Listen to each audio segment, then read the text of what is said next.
unconscious behind the wheel. Listen to me. I'm not gonna find you. Do it, Howard. Go for it. 3 traffic officers are enjoying their day in the city of Naivasha. Aside from routine traffic checks, they are also doing something illegal: collect bribes. The officers can be seen stopping a vehicle and collecting bribes from the driver. As the car drove away, you could see the officers happily walking around, suggesting that this had not been their first victim for the day, but they had no clue what was coming next.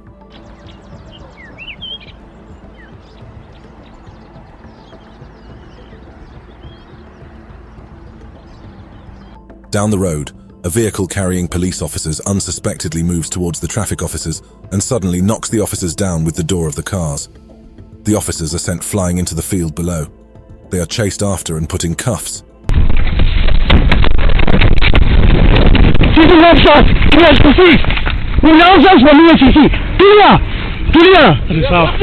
The arrested officers are then taken to the police station, an arrest captured by the local media. The police officer stands with his hands cuffed to the back. A warden works his clothes into shreds with a pair of scissors. The warden, a large, bulky man, turns the officer to his side and cuts through the sleeves as well.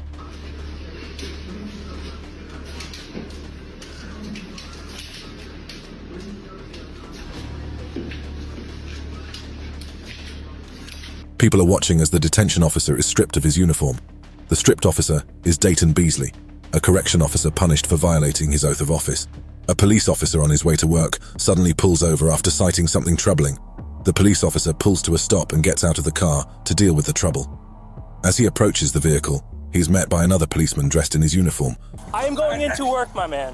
Why are you trying to pull me over as I'm going into work? Because you're going 80 and a 45. I am going into work. Okay, where are you going to work? What does it look like I am dressed for? What does it look like I am dressed? The inquiring policeman, who tries to explain to the offender while he has been pulled over, is met by a very brash response from the offending officer, who does not want to pay any heed. An argument ensues, and the offending officer gets into his car and drives off. The police officer watching the car drive off is left with no option but to call it in. A traffic stop. It's going to be X-ray Foxtrot 6207. A jailer who was caught sneaking a phone for an inmate is brought into the interrogation room. As he settles into his seat, it's evident from the video that he's feeling anxious. His eyes dart around as the sheriff, the man in the hat, approaches him. The sheriff, who was well aware of his crime beforehand, had previously requested his resignation, and in the video, he asks for a follow-up. Moody, I understand that you've offered your resignation. Is that correct?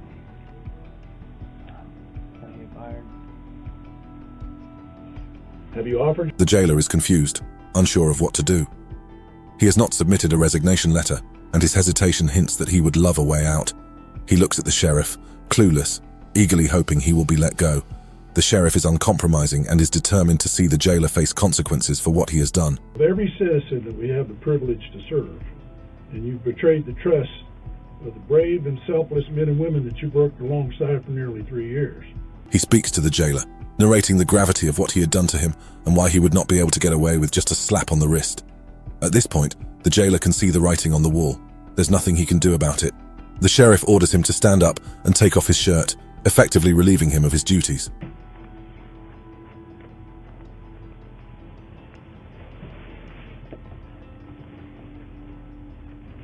A random traffic stop is usually uneventful, but for this driver, it turns into a first-hand experience that few people ever encounter. What was supposed to be a routine stop on an ordinary day becomes anything but normal when the driver witnesses an unlikely scenario: 2 police officers threatening to arrest each other. In the video, the Georgian sheriff is standing by the driver's window interrogating him when a city sergeant from another jurisdiction confronts him. The sheriff of a North Georgia county and a city police officer threatened to arrest each other in the middle of a traffic stop. The Hiawassee officer's body cam. The sheriff abruptly shifts his focus from the driver to the city sergeant, speaking to him in an aggressive tone. This sudden change sparks a heated argument between the 2 parties. The entire incident, captured by the sergeant's body camera, ends up making headlines in the local news. It is just another day at the airport with people pulling their luggage and heading in and out of hallways. The security footage captures a young man with a small bag hastily walking through the hallway. Unlike other passengers, he seemed to be in a hurry to get to his destination, but the man was about to get the surprise of his life.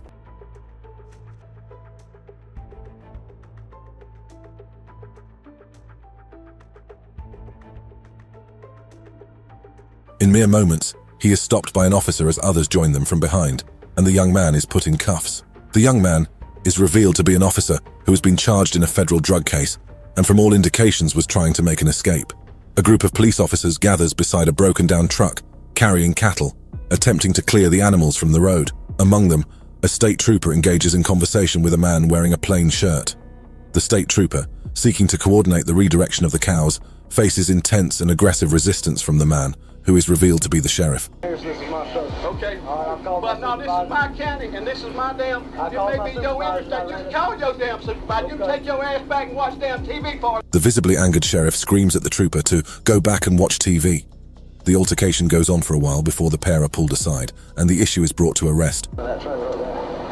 Sheriff, I told them no. I said, we got a record coming, we got somebody coming to jack up, get your spare tires on. Sheriff called his sergeant, told his sergeant to come out here and tell him don't load. It's not every day that citizens take on the role of law enforcement, but Colorado Ped Control has managed to catch an officer in a PED luring sting. The organization, founded with the aim of apprehending pedophiles, employs tactics such as using dating sites and social media to lure potential offenders. In this particular operation, where an officer was caught, screenshots of the conversation were shared. These screenshots revealed the officer's interaction with a 14-year-old on a Grindr profile.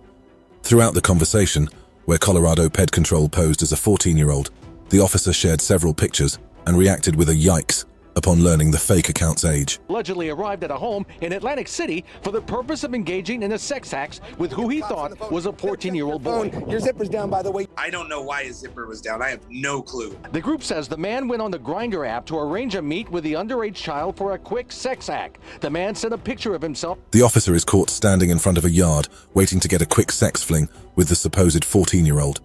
It is at this point of his waiting that he is caught up by the Colorado Ped Control, who records him waiting at the yard. Confronted by members of a citizens group affiliated with the Colorado Ped Patrol. News reporters tried reaching the officer, who refused to give a response, but the department for which the officer worked issued a statement saying, "It will pursue justice."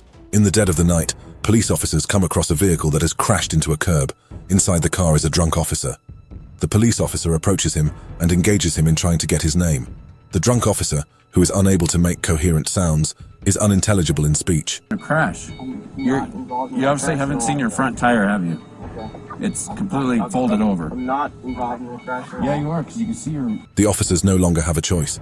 They will have to get him out of the car one way or the other, so they order him out of the car. With no presence of mind left in him, the drunk officer is unable to respond appropriately, and so he is put in cuffs. What's your deal, man? Get out of the car. It's police. Get out of the car. You were involved in the crash, okay? I got you. Okay? Officers eventually identify him as 29-year-old Fuan. Throughout the brief interaction, the officers had come across an APD logo, which gave them a hint that he might be a cop.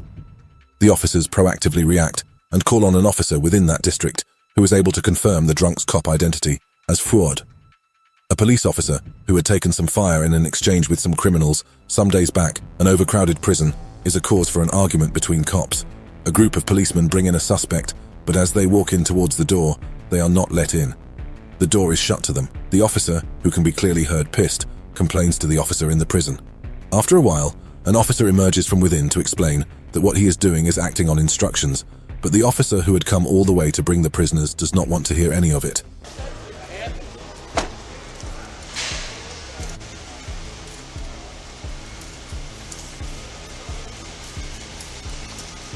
His words suggest that he had felt that this was coming for a long time, and it was a clear attempt to get them riled up. The officer is left with no choice but to wait outside, after he had been promised by one of the officers that his prisoners would be processed soon. The officer who manages to wait eventually gets into an argument with the deputy sheriff, who is pissed at not being able to leave the premises. Alright, so I got a call to go to. I can't go to the car because y'all want to play stupid ass childish game. It ain't because of me, man. I got nothing to do with that. The officer who had blocked the deputy sheriff's vehicle was unyielding to the deputy sheriff's request. This led to a series of arguments between the deputy sheriff and the officer outside and within the premises. I hope I don't see you getting your ass whooped on the street, because I'm gonna drive the by and you can tell your goddamn supervisor and everybody else I see that shit. The enraged deputy sheriff attempts to clarify that he isn't accountable for the situation's outcome, but the officer refuses to listen to any of his explanations. Eventually, the deputy sheriff is left with no choice but to put a call through to the officer's jurisdiction to try and resolve things as amiably as possible. I'm sorry. We got a situation over here. We got CPD won't let our guys out, and they're about to go to blows. I'm asking your CPD. A drunk officer is pulled over. The inspecting police officer heads to the drunk police officer and gives him some instructions. The drunk officer is unwilling to listen to the officer's directives. He tries to plead his case, hoping to get just a slap on his wrist, but the officer is determined to let the law know that it's due process. I'm going to ask you to step out of the vehicle. What would you like me to do? Just let me go. I can't. I had multiple... Intoxicated but unyielding, the drunk police officer keeps on pleading his case and stubbornly refuses to step out of his car. So, you doing exactly what you're doing is not helping your career out. No, it's not. Well, just let me. I can't. Yes, you can. Left with no other choice, the officer now threatens to use a taser on the intoxicated officer, who eventually decides to exit his vehicle. Deputies would employ. We just have to. Out. No, hold on, guys. One more time. Step out of the vehicle. No, one more time. Step out of the vehicle. Out now, and some distance from his car, the drunk officer keeps pleading for leniency, asking for an officer-to-officer deal. The police officer determines that things are sorted out according to the law, pays no heed at all, and arrests the drunk officer. Are you going to do a field sobriety test? Yes or a no? You'd let me just go. I'm doing my job, you know that. Yeah, and I'm doing my job too. The driver is then punished with a year's probation and 40 hours of community service. Former APD police officer is arrested for battery and kidnapping charges. The police officer who is arrested while on duty is put in cuffs right there in the police station. The investigator tries to get the arrested officer to talk, but he does not say a word. His victim, his girlfriend, suffered multiple injuries, including a brain bleed. Wharton beat his girlfriend so badly she had several gashes on her head and face. Police say her injuries were so severe she had to be taken to the hospital where she was... The officer is stripped of his uniform, and pictures later emerge of him in the cell waiting to be processed, looking extremely distraught. Charges were read to him. I do want to give you the opportunity to talk to us and tell us your side of the story. Do you want to take that up? On what would typically be a perfectly ordinary night for many, this one was far from it. A police officer on patrol pulls over a jeep, only to find a drunk police officer emerging from the car. Despite his intoxication, the drunk officer proves to be extremely cooperative throughout their interaction. The police officers walk up to the drunk police officer and instruct him to take his seat. Stay in your vehicle. Get back in your car. Drunk? No, I'm the captain. The officer asked the drunk driver about his employment, and he replied that he was a police officer. The inspecting officer asks the drunk officer where he is coming from, to which he responds, "A poker game." As the inspecting officer tries to ascertain where to put the drunk officer beckons on him to put off his camera, but the officer is unyielding and tells him that he cannot take down his camera. You been drinking tonight? I just got a ride. You been drinking tonight, sir? I'm a captain on the police department. What police department? The officer then orders the drunk officer out of the vehicle and gets him to do a sobriety test. Once again, the drunk police captain pleads with the officer, who has no interest in hearing what the officer has to say. The officer asks the captain to move in a straight line, but he fails to. The toe steps, counting out loud. 1, 2, 3, 4, and we'll say that's 9. On your 9th step, without lifting your lead foot, you're going to pivot like so. The drunk police chief, knowing the ramifications of what had just happened, buries his head in shame as he is cuffed and taken away. Can we turn the camera off now? Yeah, we'll turn the camera off now. Thank you. I'd like to... A female police officer is pulled over for drunk driving. In the video captured, a police officer can be seen talking to the drunk cop who claims that she had just taken a few drinks from her part-time job. When asked to do a test, the police officer refuses. Left with no option, the officer arrests the drunk cop for DWI. Drunk driving, even though she made it clear she knows people. The owner of this bar, his brother's the prosecutor. A highly intoxicated police officer is observed engaging in aggressive conversation with another officer. As the conversation progresses, his aggression intensifies, and despite efforts from other officers to calm him down, they are unable to do so. Arizona. What the what am I getting on what? What am I taking you out. I'm just trying to keep you out of... Having given more than enough chances to sort himself out and failing to, the officers arrest the drunk police officer and get him to sit on the floor. Enforcement ID. You're a disgrace right now. So you need to shut your damn mouth before I call your supervisor, and we go from there, and you don't lose your job in California while you're visiting Arizona. I don't understand. The drunk police officer, who had been given several chances to go home after getting kicked out by multiple clubs, is totally unrepentant. He is taken to the station, where he would continue to cause more nuisance. You end up in a jail. There's nothing we can do special for you because of your situation. The look on Romo's face when he realizes just how inhumane our prison system is. The police officer, who had initially brought him in, can be seen talking with him, disappointed with how the drunk police officer had behaved himself all night. The officer goes on to say he would have to report his behavior as well. The drunk police officer is eventually fired from his job. An inmate is brought in before a correctional officer. He is clearly unsettled as he sits on the chair. He has clearly been in these scenarios before and knows that these types of meetings end one way. I'm John Fisher, Special Agent Tom Furs. Sergeant Hampton seems to think that you may be able to help me out on some information. The correctional officer sits across from him and asks him for info regarding an inside man who has been bringing drugs into the station. The inmate is hesitant to speak, aware of the risk that comes with getting caught in scenarios like this. The correctional officer offers a deal that the inmate has no choice but to take. He calls the name Gilbert. You got an officer over there. If the money's right, you get whatever you want. I need to know who it is. The correctional officer and a couple of cops set up in a small hotel and plan how they intend to arrest Gilbert. Actually doing the exchange to take that in here? No, sir. Right up here to the trees, right outside. And in a perfect world, what I want to happen is him to pull in to one of these... One of the officers sitting in his vehicle watched the street, and just as soon as the signal was given, policemen swooped out and arrested Gilbert. They find several incriminating items in his possession. Big mistake, and he's going to have to answer for that.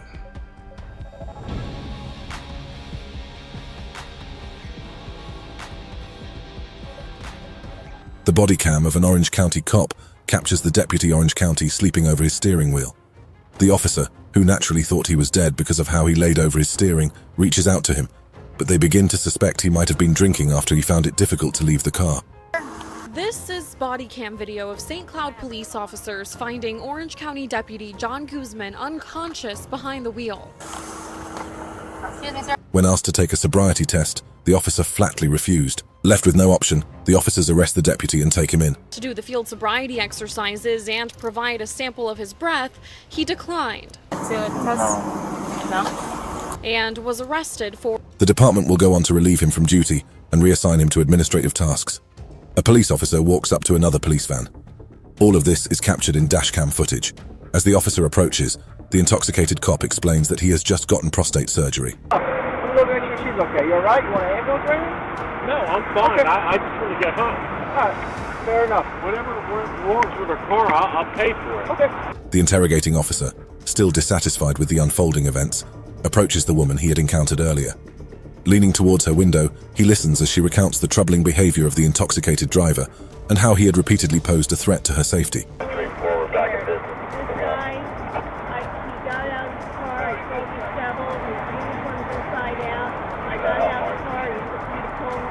The interrogating officer takes painstaking time to listen to the woman. Once he was sure that he had heard enough, he returned to the intoxicated officer and put him in cuffs, arresting him and taking him to the vehicle. In the barely lit road, a patrol vehicle driving through the motorways sights a truck right in front of them, moving suspiciously. The blue truck, which is some distance away from them, keeps on swerving from side to side, suggesting to the police officers that something might be wrong and prompting them to stop the vehicle.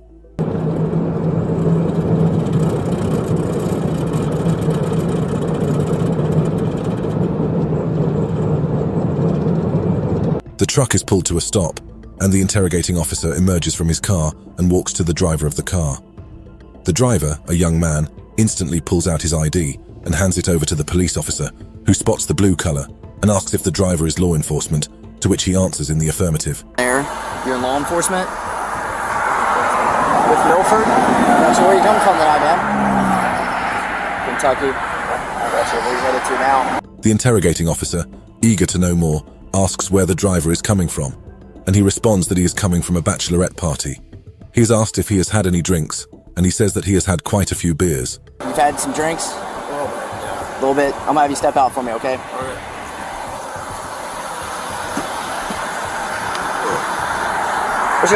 The police officer, sure that the driver is drunk, asks him if he will be willing to take a sobriety test, but the drunk officer refuses. The drunk officer is then handcuffed and taken away. Had just a little bit too much to drink. Sounds like you made a poor choice tonight, getting in that vehicle, okay? I'm sure since you said you're in law enforcement, you know the, 2 hours past midnight, on a barely busy road, 2 police officers pull over a pickup. The driver is a young police officer. How's it going? A New Mexico State Police officer pulls over this pickup speeding down I-40 in Albuquerque. You know how fast you're going? They interrogate the officer, revealing his name to be Edgar Madrid.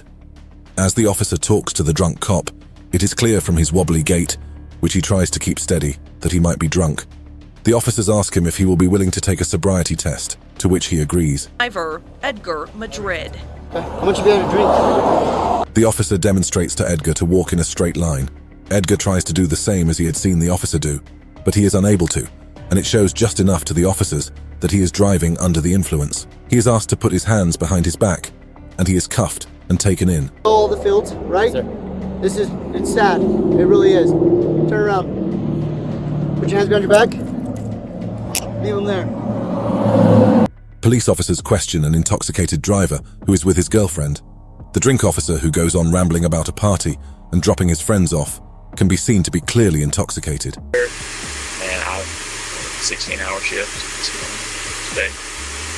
No, just where you at on impairment? I'm trying to get. His girlfriend remains quiet at the side, watching as things unfold. The interrogating police officer asks the drunk officer why he had suddenly pulled over, and the drunk officer responds that he really needed to take a leak. And he said, Jody, and I'm like, yeah! So fucking bad. The interrogating police officer, for a while, pondered what would be the fairest course of action towards the drunk driver, who seemed too eager to convince the interrogating officer that he was not drunk at all. We've all been trained that way.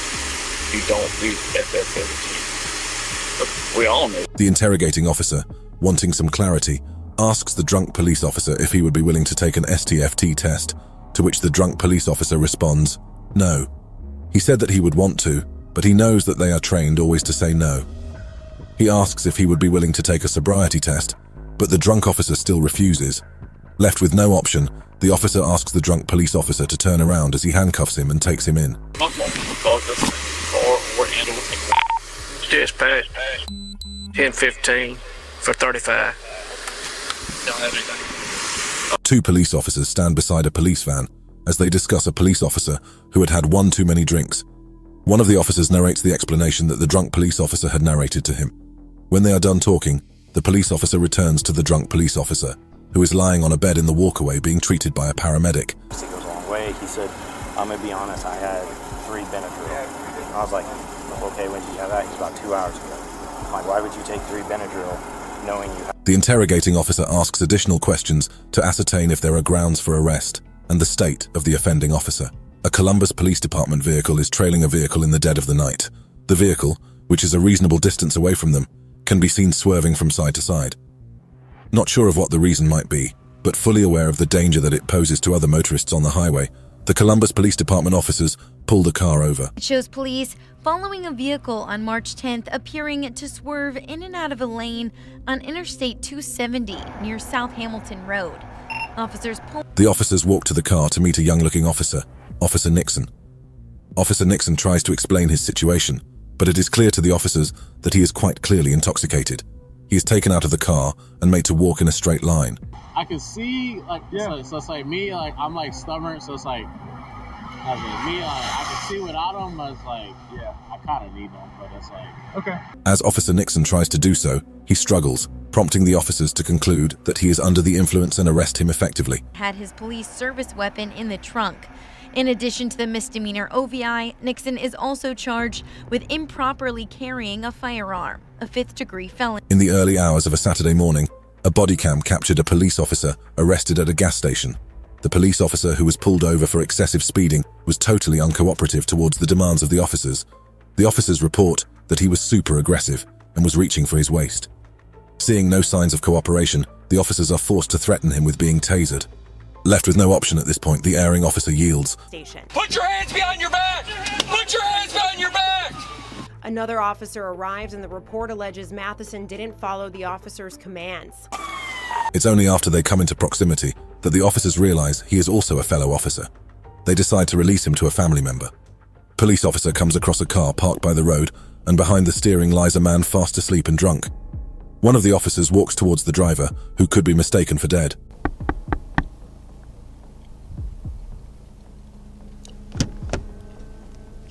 Sir?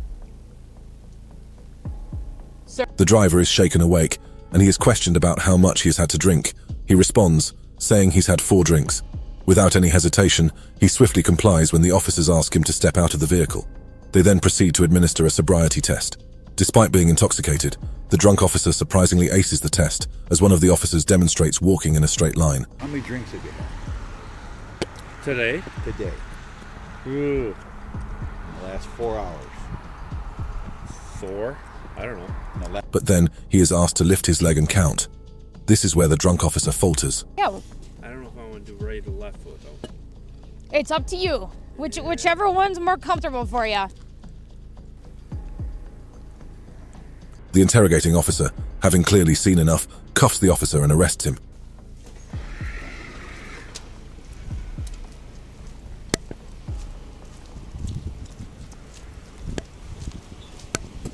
A police officer comes across a car parked by the road, and behind the car lies a man fast asleep and drunk.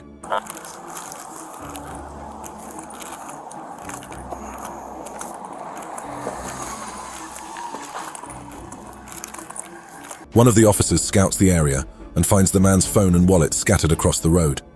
The officer returns to where the man is lying on the floor and tries to get him to talk. The drunk officer, who had no presence of mind, is totally unable to respond audibly in the slightest.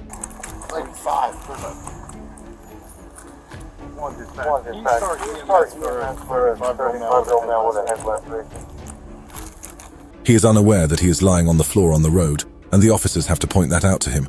An ambulance is soon brought over, which takes care of the drunk officer and sobs him up. At this point, the officer gives him a stern warning, informing him about the numerous complaints filed against him by his neighbors. These complaints include the unsightly sight of finding him urinating by his tires. Okay. Just wait for him to come over and then... Bodycam footage captures a police officer at 4 a.m. who appears disoriented and unable to articulate where he is going. When questioned, he acknowledges that he is a policeman. The interrogating officer asks if he would be willing to undergo a sobriety test, to which he refuses. Were